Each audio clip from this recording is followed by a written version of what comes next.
নমস্কাৰ বন্ধুসকল, আজি আকৌ এটা গুৰুত্বপূৰ্ণ ভিডিঅ'লৈ সকলোকে স্বাগতম জনাইছোঁ। আজিৰ ভিডিঅ'ৰ মাধ্যমেৰে আমি আলোচনা কৰিম এইচএছ ফাৰ্ষ্ট ইয়াৰ এছামিছ ছাবজেক্টৰ চেপ্টাৰ 3 গৌৰৱ চেপ্টাৰৰ অনুশীলনীৰ সকলো প্ৰশ্ন উত্তৰ সম্পৰ্কে। প্ৰথমে আমি চাওঁ চেপ্টাৰটোৰ নাম যিহেতু গৌৰৱ দিয়া আছে, গৌৰৱ মানে কি এইটো বুজি পাব লাগিব।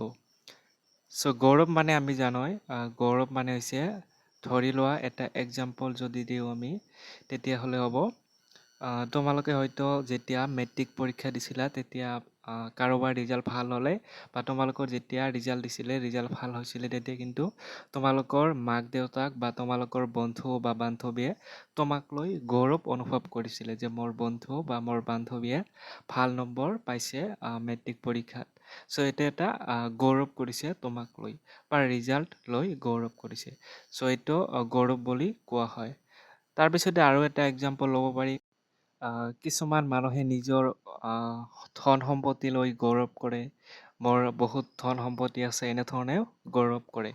তাৰপিছতে আৰু আছে নিজৰ চেহেৰা, কাৰোবাৰ চেহেৰা ভাল বেয়া এনেকুৱা ধৰণৰ বিষয় লৈও কিন্তু গৌৰৱ কৰা দেখা যায়। চেহেৰা ভাল থাকিলে বা সুন্দৰ থাকিলেও গৌৰৱ অনুভৱ কৰে। এইটো মিনিংটো গৌৰৱৰ ইমানখিনিয়ে, আৰু বহুতো আছে, গৌৰৱটো মিনিংটো আপোনালোকে ভালদৰে চাব। প্ৰথমে আমি অনুশীলনীৰ short question, very short question সম্পৰ্কে আলোচনা কৰিম, তাৰপিছতে লং কুৱেশ্যন, তাৰপিছতে ভেৰি লং কুৱেশ্যন আলোচনা কৰিম। প্ৰথমতে ভেৰি শৰ্ট কুৱেশ্যনত আছিলে আমাৰ 1 নম্বৰ প্ৰশ্ন, কালিৰাম মেধিৰ অসমীয়া ব্যাকৰণ আৰু ভাষা সম্পৰ্কীয় গ্ৰন্থখনৰ নাম লিখা। এনচাৰটো লিখিব, কালিৰাম মেধিৰ অসমীয়া ব্যাকৰণ আৰু ভাষা সম্পৰ্কীয় গ্ৰন্থখনৰ নাম হৈছে অসমীয়া ব্যাকৰণ আৰু ভাষা তত্ত্ব। তাৰপিছতে দ্বিতীয় নম্বৰ প্ৰশ্ন, ডিফাইন কমেডি কাৰ ৰচনা? ডিফাইন কমেডি ডান্টেৰ ৰচনা। তাৰপিছতে 3 নম্বৰ প্ৰশ্ন আছিলে, নেপোলিয়ন বনাপাৰ্ট কোন দেশৰ বীৰ আছিল? নেপোলিয়ন বনাপাৰ্ট ফ্ৰান্সৰ বীৰ আছিলে। তাৰপিছতে 4 নম্বৰ প্ৰশ্ন, মৈথিলী জৰু বঙালীয়ে কোনগৰাকী পণ্ডিতক লৈ টনাটনি কৰে? মৈথিলী জৰু বঙালীয়ে বিদ্যাপতি পণ্ডিতক লৈ টনাটনি কৰে। তাৰপিছতে 5 নম্বৰ প্ৰশ্নলৈ যদি আমি চাওঁ, 5 নম্বৰ প্ৰশ্নটি দিয়া আছিলে, জাপানীবিলাকে নিজৰ দেশৰ গড় কাৰ নিচিনা কৰিবলৈ চেষ্টা কৰিছে? এনচাৰটো চাব, জাপানীসকলে নিজৰ দেশৰ গড় ককেচিয়ানবিলাকৰ নিচিনা কৰিবলৈ চেষ্টা কৰিছে। এতিয়া আমি আলোচনা কৰিম, এইখিনি আলোচনা কৰিছোঁ শৰ্ট কুৱেশ্যন 1 মাৰ্কৰ। এতিয়া আমি আলোচনা কৰিম চমু প্ৰশ্ন বা শৰ্ট কুৱেশ্যন 2 or 3 মাৰ্কৰ। ঠিক আছে। গৌৰৱ ক'ৰ পৰা উপজে বুলি ক'লে ইয়াৰে ওলোটা কুৱেশ্যন ইয়াতে দিয়া আছে। 1 নম্বৰটো চাবা যে সৌভাগ্যৰ পৰা গৌৰৱ কেনেকৈ উপজে? এনচাৰটো চাবা, সৌভাগ্যৰ বাবে উচ্চ বংশৰ মৰ্যাদা, ধন সম্পত্তি আৰু মান মৰ্যাদা লাভ কৰে। এজন ধনী ব্যক্তি বা উচ্চ বংশৰ লোকক বৰ্তমান সমাজত এক শ্ৰেণীৰ লোকে যথেষ্ট মান সন্মান কৰে। প্ৰথমে আমি গৌৰৱ আলোচনা কৰিছোঁ যে সৌভাগ্যৰ পৰা কেনেকৈ গৌৰৱ উপজে চাবা। ধৰি লোৱা হ'ল কাৰোবাৰ তোমালোকৰ বন্ধু বা বান্ধৱীৰ হ'ব পাৰে, তেওঁৰ দেউতাক বা তেওঁৰ মাকৰ চাকৰি আছে। এই ক্ষেত্ৰত যিজন তোমাৰ বন্ধু বান্ধৱী বা যিজন চাকৰি কৰে তেওঁৰ সন্তানটো যেতিয়া তোমালোকৰ লগত পঢ়িছে, তোমালোকে কেতিয়াবা বন্ধু বান্ধৱীক এনে কৈ থাকিবা বা কেতিয়াবা তোমালোকে হয়তো কৈছা যে তোমাৰ ভাগ্যটো ভাল। এই কথাখিনি কিয় কৈছা যে তেওঁৰ দেউতাকৰ ধন সম্পত্তি আছে বা তেখেতৰ পৰিয়ালৰ চাকৰি আছে। ইয়াক কোৱা হয় সৌভাগ্য, অৰ্থাৎ যিহেতু ভাগ্য ভাল সেইকাৰণে কোৱা হৈছে সৌভাগ্যৰ পৰা গৌৰৱ উপজে।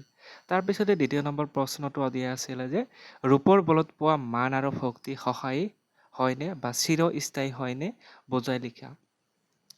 ৰূপৰ বল, ৰূপ মানে মই অলপ আগতে আলোচনা কৰিছোঁ, নিজৰ চেহেৰালৈ কিছুমানে গৌৰৱ কৰে বা নিজৰ বিউটিলৈ গৌৰৱ কৰে, কিন্তু এই যিটো গৌৰৱ আজি আছে কালি নাইকিয়া হ'ব পাৰে। সেইকাৰণে এনেকুৱা ধৰণৰ ৰূপৰ বল বা আচলতে বিউটি নিজৰ ই চিৰস্থায়ী নহয়, ই স্থায়ী হয়। নিৰ্দিষ্ট কাললৈ বা নিৰ্দিষ্ট সময়ৰ বাবেহে ই উপযোগী। কেতিয়াবা আজি চেহেৰা বা আজি বিউটি আছে কালিলৈ নাথাকিব পাৰে, সেইকাৰণে ইয়াক লৈ গৌৰৱ কৰিব নালাগে। ৰূপৰ বলত পোৱা মান আৰু ভক্তি সহায়ী বা চিৰস্থায়ী নহয়, কাৰণ শৰীৰৰ পতনৰ লগে লগে ৰূপৰো পতন ঘটে। It is very important for the exam, এইটো ভালদৰে চাই ল'বা। তাৰপিছতে ৩ নম্বৰ প্ৰশ্ন আছিলে যে বিশ্বমিত্ৰৰ দুখৰ কাৰণ কি আছিল বুলি পাঠত কোৱা হৈছে। বিশ্বমিত্ৰৰ দুখৰ কাৰণ জন্ম আছিল বুলি পাঠত কোৱা হৈছে। তাৰপিছতে শুদ্ধোধনৰ নাম মানুহে কিয় জানে? এনচাৰ, শুদ্ধোধন বুদ্ধৰ বাপেক হোৱা বাবে মানুহে জানে। তাৰপিছতে ৫ নম্বৰ, দেশ জয় কৰা বীৰসকলে প্ৰকৃততে দেশ ৰাখিব পাৰেনে? দেশ জয় কৰা বীৰসকলে প্ৰকৃততে দেশ ধৰি ৰাখিব নোৱাৰে। তাৰপিছতে এতিয়া আমি ভেৰি লং কুৱেশ্যন আলোচনা কৰিম, যিবিলাক থাকিব মাৰ্ক 4 বা 5 মাৰ্কৰ থাকিব, ঠিক আছে। এইখিনিতে চাবা ১ নম্বৰ, ধনেই ধৰ্মৰ মূল, মন নহ'লে যায় জাতি কুল, কথাষাৰ কোনে কৈছিল? কথাষাৰ বুজাই লিখা, এইটো বুজাই লিখিব দিছে এইখিনি। চ' এনচাৰটো চাবা, ধন সম্পত্তি এনেকুৱা এটা নিচা যাৰ বাবে মানুহে প্ৰথমতে কৈ লওঁ যে ধন সম্পত্তি যিয়ে নাথাকক, দেশৰ ৰূপ নাথাকক, এইখিনি চিৰস্থায়ী নহয়। গতিকে এনেকুৱা ধৰণৰ বিষয়লৈ আমি কেতিয়াও নিজকে গৌৰৱ অনুভৱ কৰিব নালাগে। চ' ইয়াতে সেইটোৱে পাঠত মেইন টপিক, যে আমাৰ যিকোনো বিউটি বা ধন সম্পত্তি সৌভাগ্যৰ পৰাই যিকোনো হওক, আমি বেছি গৌৰৱ কৰিব নালাগে। ধন সম্পত্তি এনেকুৱা এটা নিচা যাৰ বাবে মানুহে নিজক লৈ গৌৰৱ অহংকাৰ কৰে। তেওঁলোকৰ মনত ধনেই সৰ্বশ্ৰেষ্ঠ। ধন থাকিলে সকলো বস্তু কিনিব পাৰি, অথচ মান সন্মানকো নিজৰ কৰি ৰাখিব পাৰে। ধনৰ বলত ধন থাকিলে বন্ধু লগত থাকে, সেয়া লাগিলে স্বাৰ্থপৰ বন্ধুৱে হওক। ধনীক সাধাৰণে মানুহে ভয় কৰে, ভক্তি কৰে আৰু সন্মান কৰে। সেয়েহে কোৱা হৈছে ধনেই ধৰ্মৰ মূল, ধন নহ'লে যায় জাতি কুল। চ' এইটো ইম্পৰ্টেণ্ট এটা, আমি কিয় গৌৰৱ কৰিব নালাগে, এইটো এটা কুৱেশ্যন আহে, যে আমি টকা পইচাই হওক বা আমাৰ বিউটি বা আমাৰ চেহেৰা হওক বা আমাৰ ৰূপৰ গৌৰৱ, আমাৰ ধন সম্পত্তিৰ গৌৰৱ, এইবিলাক আচলতে যদি আমি গৌৰৱ কৰোঁ এইবিলাক লৈ, তেতিয়াহ'লে আমাৰ মনত এটা অহংকাৰৰ ভাৱ আহে। আৰু অহংকাৰৰ ভাৱ আহিলে আমি আমাৰ যিবিলাক দৰিদ্ৰ লোক আছে তেওঁলোকক আমি কি কৰোঁ, অহংকাৰৰ চকুৰে চাওঁ। তেওঁলোকক আমি দৰিদ্ৰ বুলি আমি ধেমেলীয়া কৰোঁ। সেইকাৰণে অহংকাৰ আহে কাৰণে আমি গৌৰৱ কৰিব নালাগে। চ' তাৰপিছতে ২ নম্বৰ প্ৰশ্ন, গৌৰৱ প্ৰবন্ধটোত গৌৰৱৰ কাৰণ কি বুলি কোৱা হৈছে? প্ৰকৃত গৌৰৱৰ কাৰণ জ্ঞান, আত্মসংযম আৰু আত্মদানৰ পৰা ওলায়। এই গুণবিলাকে মানুহক অমৰ কৰ, ছক্ৰেটিছৰ জ্ঞান, হৰিশ্চন্দ্ৰৰ ন্যায়, প্ৰহ্লাদৰ আত্মসংযম আৰু জয়মতীৰ আত্মদান ইতিহাসৰো গৌৰৱৰ বিষয়। শেক্সপিয়াৰ, কবিৰ শংকৰদেৱ, মাধৱদেৱ, কালিদাস, বেশ আদিৰ ৰচনাৰাজিয়ে আজিয়ে গোটেই বিশ্বত স্থান দখল কৰি আছে। এই গৌৰৱৰ কাৰণ স্বৰ্গীয় আৰু চিৰস্থায়ী। চ' গৌৰৱৰ ভাগ আছে, মই আগতে কৈছোঁ যে প্ৰথম কথা, গৌৰৱৰ 2টা ভাগ আছে। এটা গৌৰৱ কৰিলে অহংকাৰ জমে, আৰু এটা গৌৰৱ কৰিলে কিন্তু আমি অহংকাৰ নাপাওঁ। অৰ্থাৎ ভাল দিশত গৌৰৱ কৰিব লাগে, বেয়া দিশত আমি গৌৰৱ কৰিব নালাগে। যি গৌৰৱত অহংকাৰ, নিজৰ মনত অহংকাৰ সৃষ্টি কৰে, তেনেকুৱা ধৰণৰ গৌৰৱ বেয়া গৌৰৱ, ঠিক আছে। চ' গৌৰৱৰ 2টা প্ৰকাৰ চাই ল'ব। ৩ নম্বৰ প্ৰশ্ন, প্ৰসংগ সংগতি দৰ্শাই ব্যাখ্যা কৰিব দিছে।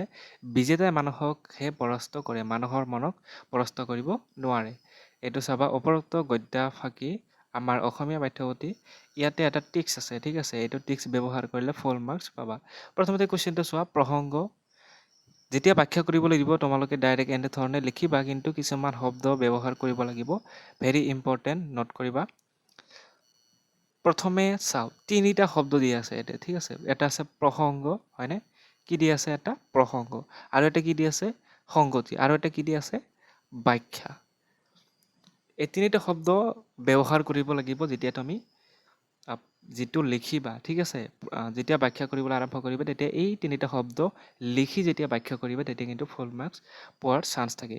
চ' ব্যাখ্যা কেনেকৈ কৰিব লাগে, তোমালোকে ফাইনেল এক্সামৰ কুৱেশ্যনবিলাক চাবা, এইটো ছেকেণ্ড ইয়াৰত ফাইনেল এক্সামতো মনত ৰাখিবা। চ' প্ৰসংগ, প্ৰথমে লিখিবা প্ৰসংগ, ঠিক আছে। এনেধৰণে তোমালোকে প্ৰসংগ বুলি লিখিবা। তাৰপিছত তলত আণ্ডাৰলাইন কৰি এনেকুৱা ধৰণৰ চিন দিবা, তাৰপিছত লিখা আৰম্ভ কৰিবা। প্ৰসংগত কি লিখিবা, যে এই কথাষাৰ, উক্ত কথাফাকি আমাৰ পাঠ্যপুথিৰ, চ' নাম দিবা, যোনে কৈছিল, বা কবিৰ নাম দিবা, কবি।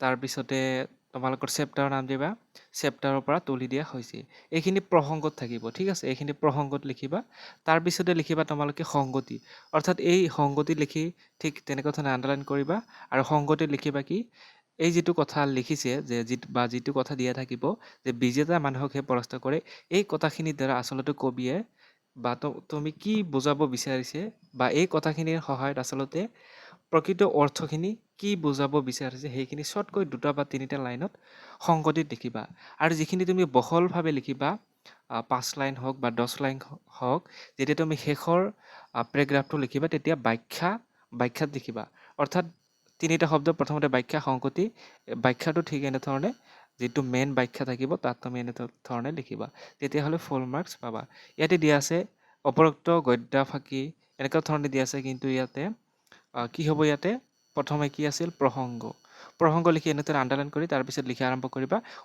উক্ত কথা ফাঁকি বা গদ্যাংশ ফাঁকি আমাৰ অসমীয়া পাঠ্যপুথি সাহিত্য সৰপৰ অন্তৰ্গত এইখিনি তোমালোকে লিখিবা তাৰপিছতে চাবা যেতিয়া তোমালোকে সংগতি লিখিবা ইয়াতে ছেকেণ্ড পেৰাগ্ৰাফ থাকিব সংগতি লিখি আণ্ডাৰলাইন কৰিবা আৰু ইয়াৰ পৰা লিখা আৰম্ভ কৰিবা যে বলিয়ে নিজৰ অৰ্থাৎ উক্ত কথা ফাঁকিৰ দ্বাৰা আচলতে অৰ্থটো কি বুজাব বিচাৰিছে সেইখিনি 2টা বা 3টা লাইনত এইখিনি লিখিবা আকৌ এতিয়া আহিছোঁ ব্যাখ্যা এতিয়া ঠিক এনেকুৱা ধৰণে লিখিবা আণ্ডাৰলাইন কৰিবা আৰু ব্যাখ্যা তোমাৰ মনৰ যি বুজি পাইছা সেইখিনি তোমালোকে 10 লাইন লিখা বা 5 লাইন লিখা এনেকুৱা ধৰণে লিখিব পাৰা ঠিক আছে এইটো হৈছে ব্যাখ্যা লিখাৰ নিয়ম চ' এইখিনি চাই ল'বা তোমালোকে এতিয়া আমি আহিছোঁ 4 নম্বৰ প্ৰশ্ন জন্মগতভাৱে লাভ কৰা ধন আৰু মান স্থায়ী হয়নে বুজাই লিখা এইটো বুজাই লিখিব দিছে জন্মগতভাৱে লাভ কৰা ধন মান স্থায়ী হয়নে বুজাই লিখা জন্ম ধন আৰু মান সৌভাগ্যৰ পৰা আহে জন্মগতভাৱে লাভ কৰা ধন আৰু মান স্থায়ী নহয় ধন থাকিও যদি প্ৰয়োজনত খৰচ কৰা নহয়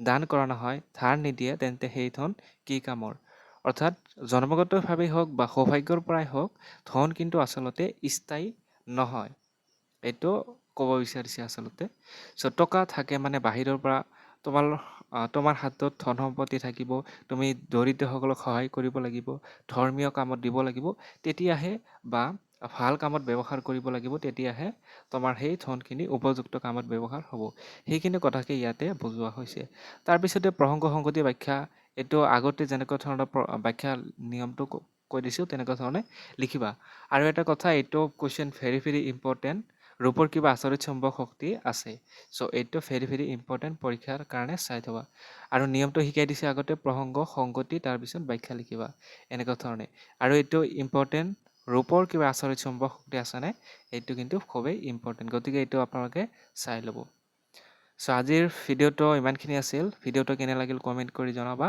ভিডিঅ'টো আমি নেক্সট ভিডিঅ'ত আলোচনা কৰিম চেপ্টাৰ 4 তাৰ আগতে আপোনালোকে ভিডিঅ'টো ভাল লাগিলে শ্বেয়াৰ কৰিব লাইক কৰিব আৰু আমাৰ চেনেলটোত প্ৰথমবাৰৰ কাৰণে আহিলে ছাবস্ক্ৰাইব কৰিবলৈ নেপাহৰিব